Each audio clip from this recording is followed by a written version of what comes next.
क्या आपके खून में पहुंच रहा प्लास्टिक? कैसे होगा इस राक्षस का विनाश? नमस्कार, आप देख रहे हैं आर्य प्रयास। मैं हूं धर्मेंद्र शुक्ला। एनवायरमेंट इंटरनेशनल पत्रिका ने एक रिसर्च के सहारे मई 2022 में दावा किया था कि मानो रक्त में प्लास्टिक के बहुत छोटे अंश पहुंचने लगे हैं। पत्रिका का दावा था कि एक छोटे समूह पर किए गए अध्ययन में लोगों के रक्त में पॉलीमर की उपलब्धता 1.6 माइक्रोग्राम प्रति मिलीलीटर तक पहुंच गई है। प्रधानमंत्री नरेंद्र मोदी ने हाल ही में दुनिया में बढ़ते प्लास्टिक प्रदूषण को लेकर चेतावनी दी थी। सागरों में बढ़ रहे प्लास्टिक प्रदूषण पर लोगों का ध्यान आकर्षित करने के लिए साथ ही उन्होंने इसके लिए पूरी दुनिया को एकजुट होकर इसका समाधान निकालने की अपील की थी।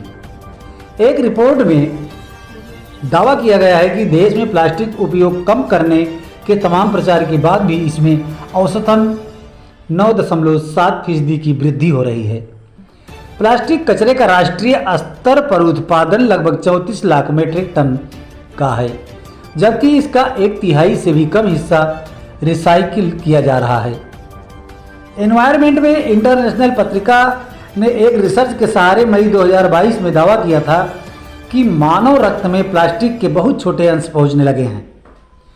पत्रिका का दावा था कि एक छोटे समूह पर किए गए अध्ययन में लोगों के रक्त में पॉलीमर की उपलब्धता 1.6 माइक्रोग्राम प्रति मिलीलीटर तक पहुंच गई है। यह खतरा कितना सही है और इसे समाप्त करने के लिए क्या किया जाना चाहिए? इंडियन इंस्टीट्यूट ऑफ साइंस की हाल ही में जारी एक रिपोर्ट के अनुसार प्लास्टिक के उपयोग को हतोत्साहित करने के तमाम प्रयासों के बाद भी इसमें वृद्धि हो रही है।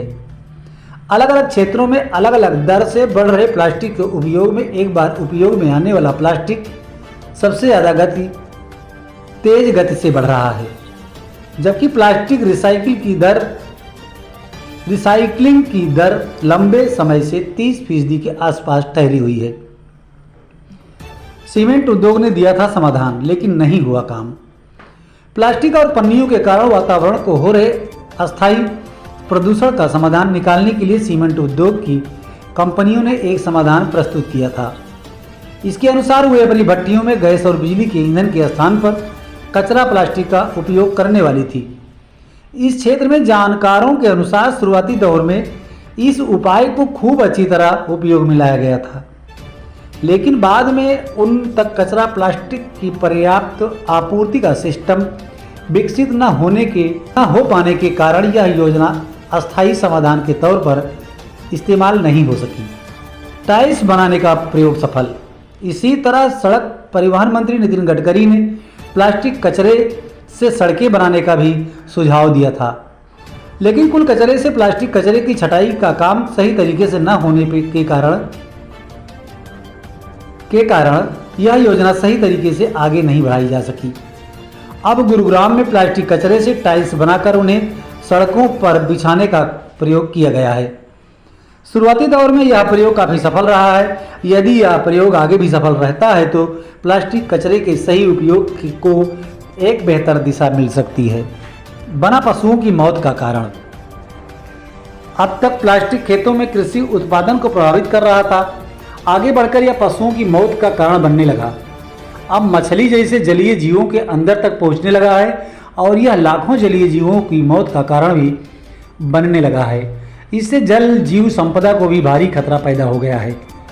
स्वास्थ्य विशेषज्ञ इसे भविष्य के बड़े खतरे के रूप में देख रहे हैं। माना जा रहा है कि यह लोगों में कैंसर जैसी गंभीर बीमारियों का बड़ा कारण बन रहा है। क्या है समाधान? ग्रीन प्लैनेट वेस्ट मैनेजमेंट से जुड़े प्लास्टिक मामलों के विशेषज्ञ राजेश मित्तल ने कहा कि खून में प्लास्टिक कणों के पाए जाने की वैज्ञानिक पुष्टि नहीं हुई है। इसकी वैज्ञानिक प्रयोगों में पुष्टि हुए बिना इसे सही नहीं कहा जा सकता। हालांकि यह सही है कि लगातार बढ़ती आबादी के कारण इसके उपयोग को कम करने के प्रयास अपर्याप्त साबित हो रहे हैं। खाद्य वस्तुओं, दवाइयों, ट्रांसपोर्टेशन में सुरक्षित पैकेजिंग के लिए प्लास्टिक के उपयोग को इनकार करना संभव नहीं है, लेकिन इसका उपयोग कम कर और रिसाइकलिंग की सीमा बढ़ाकर इसके दुष्प्रभावों को कम किया जा सकता है। राजेश मित्तल ने कहा कि प्लास्टिक की रिसाइकलिंग 60% तक पहुंच चुकी है। 30% रिसाइकलिंग संगठित क्षेत्र और लगभग इतना ही असंगठित क्षेत्र में भी किया जा रहा है। नई तकनीकों के आने और प्लास्टिक कचरे के लोगों के घरों से ज़्यादा बेहतर तरीके से एकत्र करने पर इस समस्या को बहुत कम करने का प्रयास किया जा सकता है। नई दिल्ली से ब्यूरो रमाकांत शुक्ला की रिपोर्ट।